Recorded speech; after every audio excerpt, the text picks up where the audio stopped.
நம் தேவனாகிய இயேசு கிறிஸ்துவினால் உங்களுக்கு கிருபையும் சமாதானமும் சந்தோஷமும் உண்டாவதாக. இன்னைக்கு நாம பார்க்கவிருக்கிற வேத பகுதி லூக்கா 9வது அதிகாரம் வசனம் 49 மற்றும் 50. Luke chapter 9 verse 49 and 50. அப்பொழுது யோவான் அவரை நோக்கி, ஐயரே, ஒருவன் உம்முடைய நாமத்தினாலே பிசாசுகளை துரத்துகிறதை நாங்கள் கண்டு அவன் எங்களுடனே கூட உம்மை பின்பற்றாதவனானபடியால் அவனை தடுத்தோம் என்றான். அதற்கு இயேசு, தடுக்க வேண்டாம், நமக்கு விரோதியாய் இராதவன் நமது பட்சத்தில் இருக்கிறான் என்றார். இந்த பகுதி சீஷர்களுக்கு சில காரியங்களை தெளிவுபடுத்துறத நம்மளால பார்க்க முடியுது.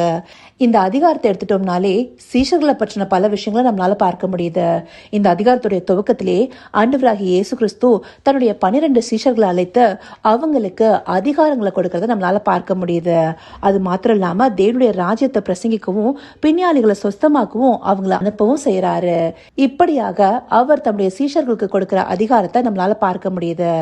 அப்படி அதிகாரம் கொடுக்கப்பட்ட அவர்களுக்கு மாத்திரமே கிறிஸ்து உரியவராக அவங்க நினைக்கிறாங்க.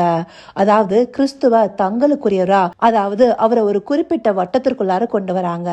ஆனா ஆண்டவராகிய இயேசு கிறிஸ்து ஒரு கூட்டத்தாருக்கு மாத்திரமா வந்திருக்காரு. அவர் உலகத்துல இருக்கிற எல்லாருக்காகவுமே வந்திருக்கிறாரு. அதுவும் முக்கியமா இந்த உரையாடலை பார்க்கும்போது இந்த சீஷர்களுக்கு மாத்திரமே கொடுக்கப்பட்டிருக்கிற ஒரு அதிகாரத்தை இன்னொருத்தர் பிரயோகப்படுத்துறது தெரியுது. ஆண்டவராகிய இயேசு கிறிஸ்துவின் நாமத்தால ஒருத்தர் பிசாசை துரத்தி இருக்காங்க. அப்படி துரத்தும் போது சீஷர்கள் அவங்களை தடுத்திருக்காங்க. ஏன்னா அவர் இவங்களோட கூட ஆண்டவரை பின்பற்றி போகிற ஒரு சீஷரா இல்ல. இந்த இடத்துல பின்பற்றுதுங்கிறத எதை குறிக்குதுன்னா அவரோடு கூடவே இருக்கிறத காண்பிக்குது. ஆனா ஆண்டவராகிய இயேசு கிறிஸ்து சொல்ற பதில இருந்து நமக்கு ஒரு விஷயம் தெளிவா தெரியுது. அப்படி செய்யறவரை தடுக்க வேண்டாம், நமக்கு விரோதியா இராதவன் நமது பட்சத்தில் இருக்கிறான்னு சொல்றாரு. ஒருத்தர் ஆண்டவரோட கூட இல்லைனாலும் அவருக்கு உகந்த காரியங்களை செய்யறது ஆண்டவராகிய இயேசு கிறிஸ்துடைய நாமத்தால பிசாச துரத்தக்கூடிய வல்லமை அவருக்குள்ள இருக்குன்னா அவருக்குள்ள எந்தப்படியான விசுவாசம் காணப்படணும் அதை தேவன் அறிந்து வைத்திருக்கிறார். சீஷர்களால அதை புரிந்து கொள்ள முடியல. சீஷர்கள் கிறிஸ்துவ ஒரு வட்டத்திற்குள்ளார அவங்களுக்குரியவர்களாக மாத்திரமே பார்க்கறதுனால அவங்களுக்கு அது புரியல. ஆண்டவருடைய நாமத்தினால எல்லாருமே பிசாசை துரத்திட முடியாது.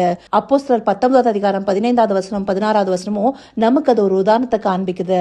அங்க ஒருத்தர் இயேசு கிறிஸ்துவின் நாமத்தால பிசாசை துரத்த போகும்போது அந்த பிசாசு என்ன சொல்லுது, இயேசுவையும் அறிவேன் பவுலையும் அறிவேன், நீ யாருன்னு சொல்லிட்டு அவங்களே தாக்குறத பாக்குறோம் இல்லையா. அப்படி ஆண்டவருடைய நாமத்தை பிரயோகப்படுத்துற எல்லாராலையும் பிசாசுகளை துரத்துற வல்லமையோடு இருக்க முடியாது. அப்போ இந்த இடத்துல இருந்து நாம கற்றுக்கொள்ள வேண்டியது அந்த மனிதருக்குள்ளார இருக்கிற விசுவாசம்.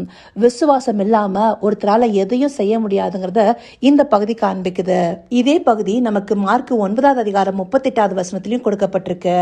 அங்க யோவான் இந்த வசனத்தை சொல்லும் போது இயேசு அவரை தடுக்க வேணாம், என் நாமத்தினாலே அற்புதம் செய்கிறவன் எளிதாய் என்னை குறித்து தீங்கு சொல்ல மாட்டான்னு சொல்றாரு. அதை சொல்லிட்டு அதுக்கு அடுத்தபடியான வசனத்துல நமக்கு விரோதியா இராதவன் நமது பட்சத்தில் இருக்கிறான்னு சொல்றாரு. அப்படியாக சீஷர்களுடைய பார்வையில அவங்கள பின்பற்றாத ஒருத்தன் இதை செய்யும் போது அந்த மனிதர் ஏதாவது இயேசுவின் நாமத்திற்கு தீங்கு விளைவிக்க முடியும்னு அவங்க நினைக்கலாம். அதனால்தான் கிறிஸ்து இந்தப்படியான வார்த்தைகளை சீஷர்களுக்கு சொல்றாரு. அப்படி இயேசுவின் நாமத்தினால ஒரு அற்புதத்தை நடத்துறதுக்கு முக்கியமாக விசுவாசம் தேவைப்படுது. ஏன்னா இதே லூக்கா 9வது அதிகாரத்துல ஆரம்பத்திலேயே ஆண்டவர் சீஷர்களுக்கு பிசாசுகளை துரத்துகிற அதிகாரத்தை கொடுக்கிறாரு. ஆனா ஒரு இடத்துல அவங்களால செய்ய முடியாம போகிறத நம்மளால பார்க்க முடியுது. இந்த அதிகாரத்தின் 38வது வசனத்திற்கு மேல பார்த்தோம்னா ஒரு தகப்பன் தன்னுடைய மகனுக்கு அசுத்த ஆவி படுத்திருக்கிறதுனால ஆண்டவராகிய இயேசு கிறிஸ்து கிட்ட வந்து அவனை சரியாக்கும்படியா விண்ணப்பம் பண்றாரு. அதுல முக்கியமா 40வது வசனத்துல அவர் என்ன சொல்றாரு, அதை துரத்தி விடும்படி உம்முடைய சீஷரை வேண்டிக் கொண்டேன், அவர்களால் கூடாமற் போயிற்று என்றான். அப்போ அதிகாரத்துவம் கொடுக்கப்பட்ட சீஷர்களால அதை செய்ய முடியலன்னு அந்த தகப்பன் சொல்றத பார்க்க முடியுது. அதனால இயேசு கிறிஸ்து அவங்களுக்கு என்ன சொல்றாரு, விசுவாசம் இல்லாத மாறுபாடான சந்ததியே, எதுவரைக்கும் நான் உங்களோடு இருந்து உங்களிடத்தில் பொறுமையாய் இருப்பேன். இப்படியான வார்த்தைகளை சீஷர்களுக்கு சொல்றாருன்னா இன்னும் விசுவாசத்துல அவங்க பலப்படணும். அப்பதான் அவங்களுக்கு கொடுக்கப்பட்ட அதிகாரத்துவமானது செயல்படுங்கிறத காண்பிக்கிறாரு.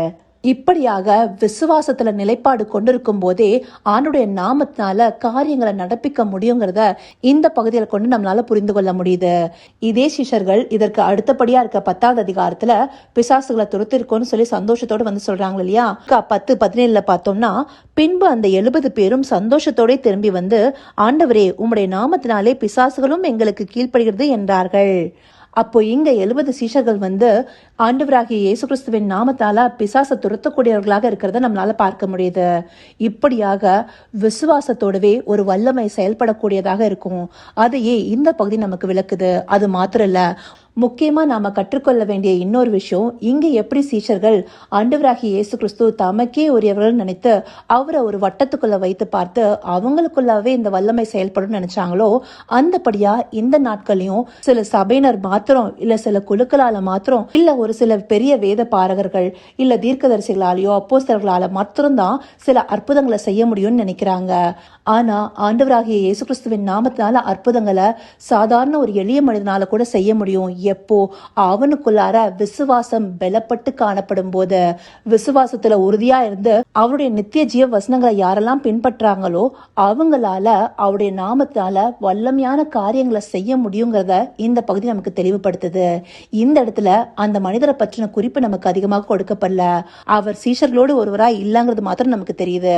அப்படி இருக்கும்போது அவரால் எப்படி அந்த பிசாசை துரத்த முடியுதுன்னா, அவர் ஆண்டவராகிய இயேசு கிறிஸ்துவின் மேல கொண்ட விசுவாசம். அவர் கண்டிப்பாக ஆண்டவராகிய இயேசு கிறிஸ்துவுடைய நித்திய ஜீவ வசனங்களை கேட்டவராக இருந்திருக்கணும். அப்படி அவருடைய வசனங்களை கேட்டு அவரை விசுவாசிச்சு அவருடைய வழிகளை பின்பற்றுகிறவரா இருக்கணும். அவரிடத்திலிருந்து நாம கற்றுக்கொள்ள வேண்டியது, அநேக நேரத்துல சில வேண்டுதலுக்காக நம்ம சில தீர்க்கதரிசிகளையும் அப்போஸ்தலர்களையும் இல்ல அற்புத சுகமளிக்கிற கூட்டம்னு சொல்லி சில காரியங்களுக்கும் போறோம். ஆனா தேவன் தம்மை விசுவாசிக்கிற எந்த ஒரு பிள்ளைக்கும் வல்லமையை கொடுக்கிறாருங்கிறத அறிந்து கொள்ள முடியுது. இதை நமக்கு காண்பிக்கிறது எதற்காக? நாம 2 விஷயங்களை கற்றுக்கொள்வதற்காகவே. ஒன்று, விசுவாசம் இருந்தா வல்லமை ஒரு எளிய மனிதனுக்கும் செயல்படுங்கிறது. மற்றொன்று, ஆண்டவராகிய இயேசு கிறிஸ்துவ ஒரு குறிப்பிட்ட வட்டத்திற்குள்ளார மாத்திரம் நம்ம வைத்துக்கொண்டு மற்றவர்களுக்கு அந்த அதிகாரம் கொடுக்கப்படாதுங்கிறத நம்மளா யூகித்து கொள்ள கூடாது. ஆண்டவரை பற்றி கொள்கிற விசுவாசம் யாரிடத்துல இருக்குங்கிறத ஆண்டவர் மாத்திரமே அறிவார். ஏன்னா அவரே உள்ளத்தை ஆராய்ந்து அறிகிறவரா இருக்காரு. அதனால எந்த ஒரு மனிதரையும் சாதாரணமாக நம்ம எடை போடக்கூடாது. ஆண்டவரை பற்றி கொள்கிற விசுவாசம் யாரிடத்துல உறுதியாக காணப்படுதுங்கிறது ஆண்டவருக்கே தெரிந்த ஒன்றாக இருக்கும். அப்படியான எளிமையான ஒரு மனிதரா நாம விசுவாசத்துல வல்லமையோடு செயல்படுவதற்காக தேவனை நோக்கி பார்ப்போமா? கர்த்தாவே, தேவாதி தேவனே, உமக்கே இந்த வேலை நன்றி செலுத்துகிறோம் ராஜா.